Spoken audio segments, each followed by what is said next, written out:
बिस्मिल्लाहिर्रहमानिर्रहीम। आज मैं आपको इस क्लाइंट के बारे में थोड़ी-सा इन्फॉर्मेशन देनी चाहता हूँ। देखिए, इनका आज फाइनल वॉश हुआ है। आप इसका देखिए, कॉस्मेटिक हेयर लाइन भी बड़ा अच्छा है, हेयर एंगल बड़ा अच्छा दिया हुआ है। देखिए, हेयर एंगल का बहुत बड़ा रोल होता है।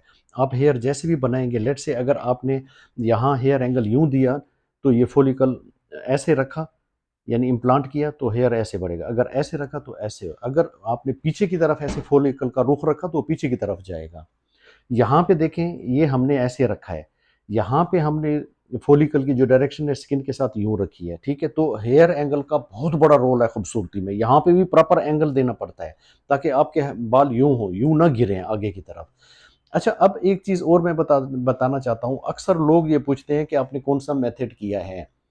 देखिए, मेथड जो है एक ही पूरी दुनिया में चल रहा है, एफयूई, जिसको कहते हैं फॉलिकुलर यूनिट एक्सट्रैक्शन। मतलब यहाँ से हम यूनिट निकालते हैं, यूनिट कहते हैं दो या दो से ज्यादा बाल, वो यहाँ लगाते हैं। हम क्या करते हैं, यहाँ जो होल बनाते हैं उनको दो करके लगाते हैं ऐसे।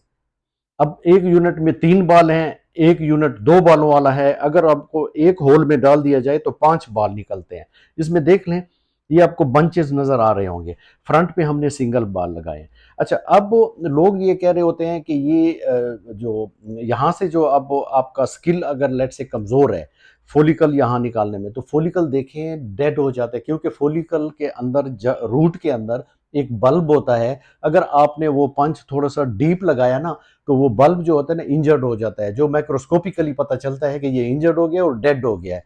जब आप यहाँ पे ग्राफ लगाएंगे और वो डेड हो, तो डेड की ये निशानी है कि अगर आप फाइनल वॉश करोगे तो वो जगह वाइट वाइट नजर आएगी, वहां पे ग्राफ्ट एक्सेप्ट नहीं होगा, बड़े नहीं होंगे। तो आपको 12 से 20 दिनों के अंदर पता चल जाएगा कि मेरा जो ट्रांसप्लांट है उसमें डेड फॉलिकल लगे हैं। तो वो जब डेड लगते हैं तो वो जगह खाली खाली नजर आती है आपको।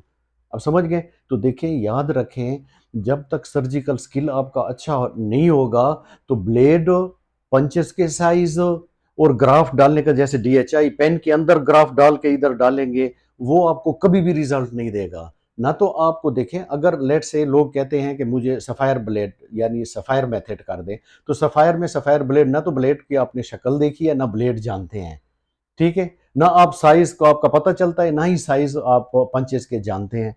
तो देखें, ये अगर सर्जरी अगर डिपेंड्स अपॉन पंचेस के साइज पे होती या ब्लेड के चेंज करने पे होती ना, तो रिजल्ट हो, तो सर्जरी का सर्जन का कोई काम नहीं था। फिर तो आप ये ब्लेड लेके किसी भी टेक्नीशियन के पास जाए कि मेरी सर्जरी कर दें।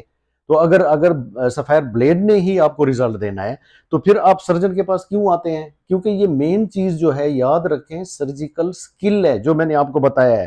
हेयर एंगल देना, ग्राफ्ट को 100% सर्वाइव करना, ग्राफ्ट को डबल लगाना, बैक साइड से आपने जो ग्राफ निकालना है वो यूनिट की सूरत में निकालना है, ठीक है? सिंगल फोलिकुलर ग्राफ बहुत कम लगाना है, वो आपने बहुत कम निकालना होता है। ये मेन बातें होती हैं।